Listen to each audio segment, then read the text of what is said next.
There's a silent enemy living inside you. It doesn't shout. It whispers, convincing you to delay, to doubt, to surrender. The Stoics warn us, the greatest battles are not fought on distant fields, but within our own minds. If you don't conquer weakness, it will conquer you. Imagine this. You wake up in the morning, and before your feet even touch the ground, a quiet voice whispers, "Stay in bed a little longer. You can start tomorrow." It doesn't roar.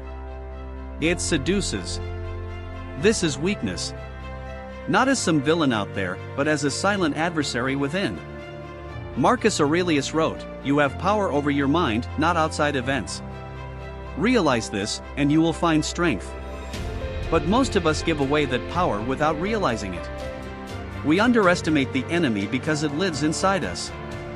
Weakness doesn't kick down the door. It slips through the cracks. It shows up in small decisions, the skipped workout, the ignored opportunity, the emotional reaction you knew you could have controlled. And with each surrender, it grows stronger.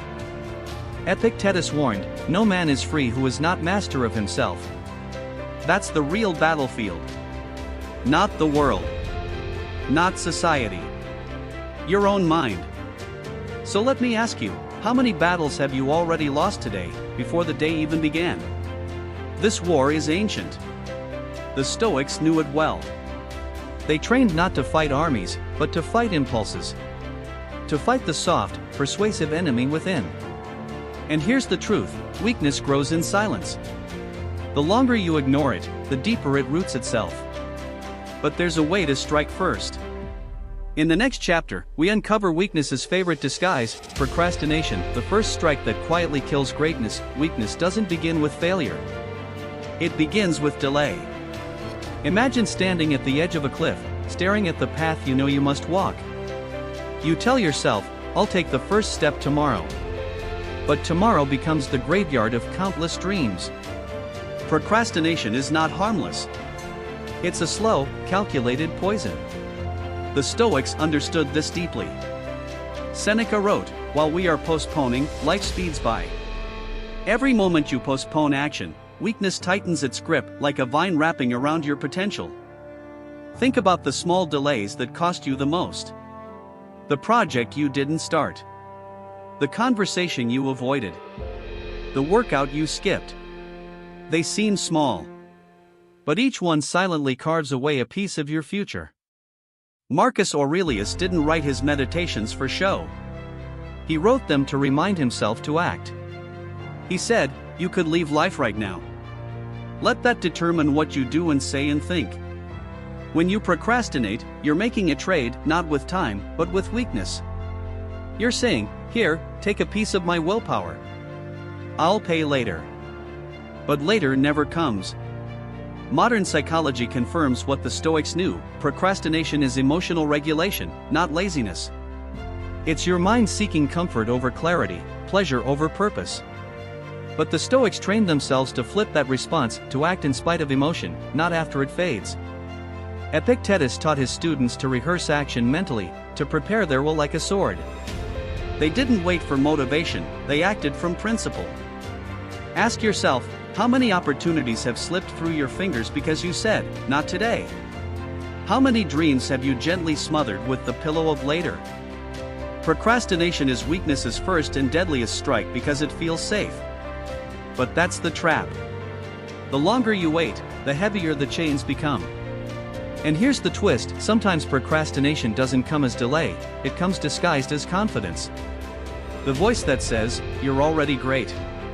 You've got time." That voice has a name. It's called ego. In the next chapter, we'll step inside the mind's Trojan horse and expose how ego wears the mask of strength, while quietly building your downfall. What if the strongest voice in your mind is secretly the weakest? Ego doesn't enter through the gates like an enemy. It arrives like a gift wrapped in confidence, applause, and self-importance.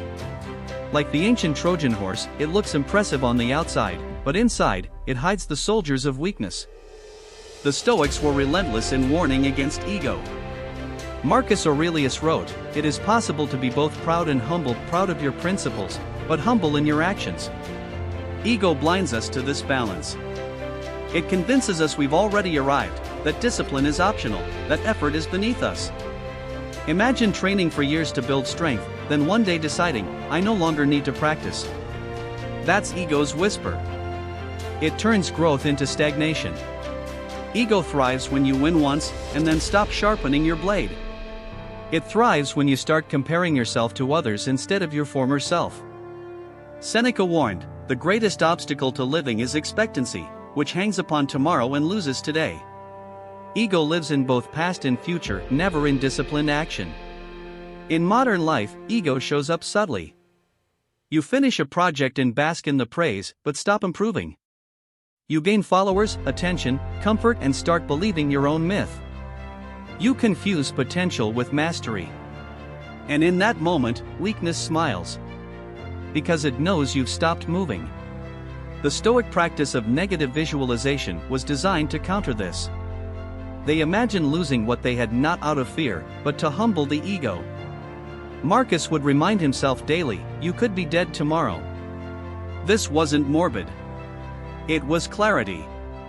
Ego cannot thrive where humility lives. Ask yourself honestly, where has ego disguised itself as strength in your life? In your achievements? Your knowledge? Your reputation? Ego is weakness in armor. It looks powerful but shatters at the first strike of reality. And the longer you feed it, the less prepared you become for life's inevitable storms. But ego has a perfect partner. One that feels warm, safe, and deadly. In the next chapter, we step into comfort, the sweetest trap ever built, and how Stoicism teaches us to escape it before it slowly kills us. Comfort is seductive. It whispers, you've earned this, stay a little longer. And before you know it, the sharp edges of your will have dulled, your discipline has softened, and the fire that once burned fiercely now flickers weakly in the quiet corners of your soul. The Stoics saw comfort not as a gift, but as a trap. Seneca warned, softness comes from luxury, strength from adversity. Marcus Aurelius deliberately slept on hard surfaces, took cold baths, and walked among common soldiers. Not because he enjoyed pain, but because he understood the danger of comfort's slow poison. Imagine a lion born in the wild, fierce, alert, unstoppable. Now imagine that same lion, years later, pacing inside a golden cage. Fed, entertained, admired, but no longer dangerous. That's what comfort does to the human spirit. It trades your edge for ease. Modern life is built to make us comfortable. Warm homes, endless entertainment, instant gratification, all designed to eliminate discomfort. But what happens when challenge disappears? Weakness grows in the silence. When there's no resistance, the muscles of the mind atrophy. The Stoics practiced voluntary discomfort.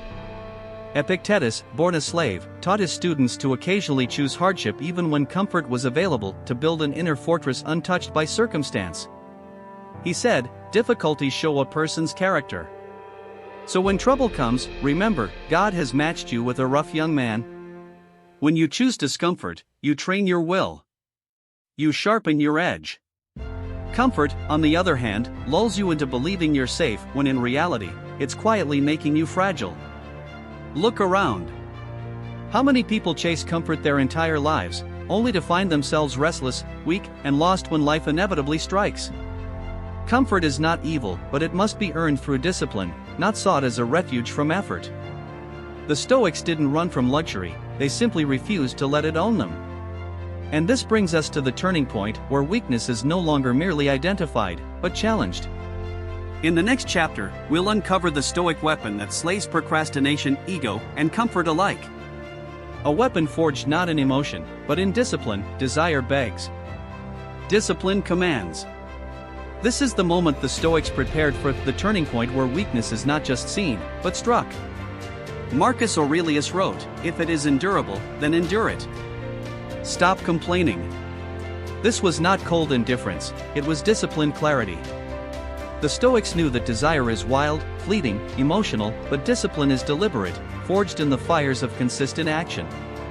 Imagine standing at a crossroads. One path is lined with comfort, applause, and distractions. The other is quiet, steep, and demanding. Desire will pull you toward the easy road.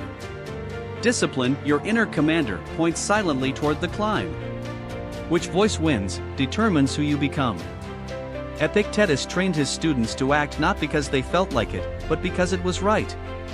He said, "No great thing is created suddenly." Discipline is the muscle that transforms philosophy into reality. Without it, Stoicism remains beautiful words. With it, it becomes unstoppable force. Modern life sells quick rewards, but the Stoic way builds unshakable strength. Discipline is waking up when you don't want to. Speaking truth when silence is easier. Training your mind to obey reason, not impulse.